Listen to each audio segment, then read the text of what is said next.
Trump would be better served directly pressing Beijing to lift barriers to U.S. business, rather than restricting trade and imposing higher costs on U.S. companies and consumers. Photo: APUS President Donald Trump has made closing America's trade deficit with China a top priority. The problem is, it's growing instead. For Trump, that's probably more proof that his tariff-heavy, get-tough approach to China is the correct strategy. For economists, it's not such a big deal. The U.S. economy is roaring, and roaring economies tend to import more.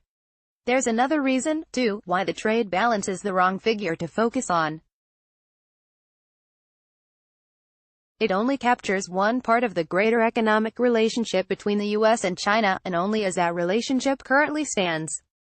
Fixating on it distracts from what ultimately counts: U.S. corporate competitiveness and profitability. To understand why, consider some new Oreo flavors. In August, U.S. snack food giant Mondelez International Inc. rolled out hot chicken wing and wasabi-flavored versions of the classic American cookie. Not quite to your taste? Well, they may not be aimed at you.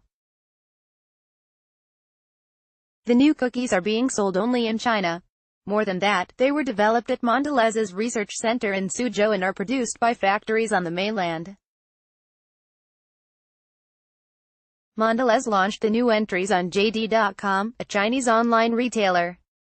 The first batch sold out in 9 hours, according to Mondelez. There are many such examples of U.S. companies localizing their operations to target the Chinese market.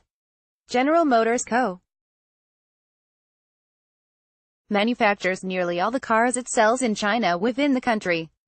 It even has a car brand, Baojun, developed for and only marketed to Chinese drivers. The vast majority of what the Procter sells to Chinese consumers is made locally. The company boasts 9 manufacturing plants in China.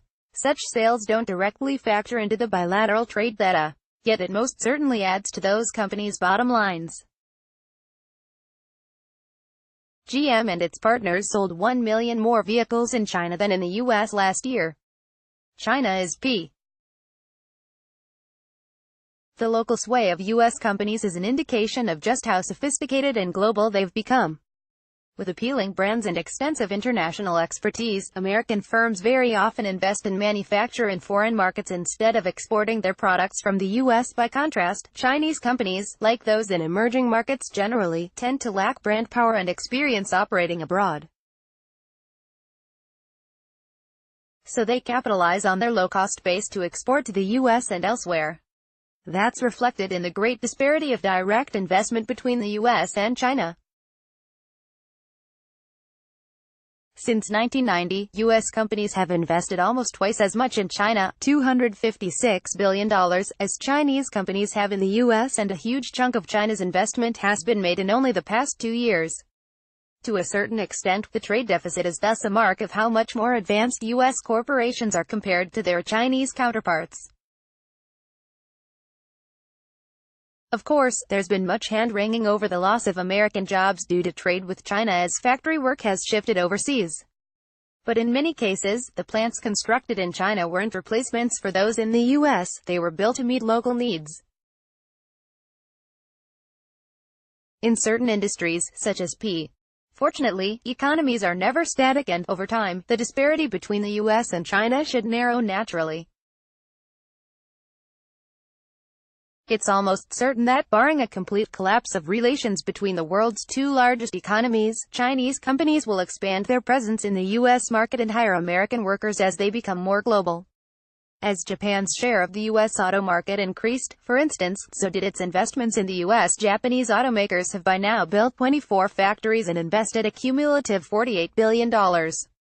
In manufacturing in the USA, trade pact between Washington and Tokyo played a role, persuading the Japanese to impose voluntary quotas on car exports in order to reduce tensions. That suggests Trump's tougher tactics on trade may also spur more Chinese investment in the U.S., though so far, that hasn't happened, but trade restrictions probably aren't necessary. As companies of all types see their presence in a market expand, it just makes good business sense to get closer to their customers. South Korean automaker Hyundai opened up a U.S. factory, as did its affiliate Kia, even though Washington and Seoul didn't fight a trade war. Automaker Volvo, owned by China's Geely, also recently opened its first car factory in the U.S. Such investments may not completely close the trade gap. They haven't with Japan, but they'll most certainly stimulate jobs and even exports.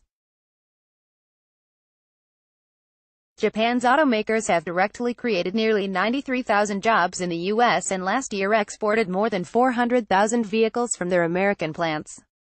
There are lessons here for Washington policymakers. Though it's probably wise to restrict Chinese investments in sensitive U.S. technology, they shouldn't scare off Chinese capital entirely. Furthermore, reducing the trade deficit is a sideshow to what will truly help U.S. companies, expanding their ability to operate in and profit from the burgeoning Chinese economy. Trump would be better served directly pressing Beijing to lift barriers to U.S. business, rather than restricting trade and imposing higher costs on U.S. companies and consumers. It's profits that matter, not deficits.